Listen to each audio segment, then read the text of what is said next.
following is a special marine warning from the National Weather Service.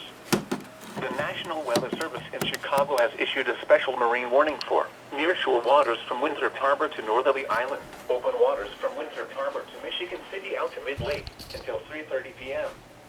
At 1:54 p.m., a strong thunderstorm was located near Wilmette Harbor, moving northeast at 15 knots. Hazard, wind gusts 34 knots or greater. Source, radar indicated. Impact, small craft could be damaged in briefly higher winds and suddenly higher waves. Locations impacted include Harrison Beaver, Crib, Montrose Harbor, Wilmette Harbor, Belmont Harbor, and Diversey Harbor.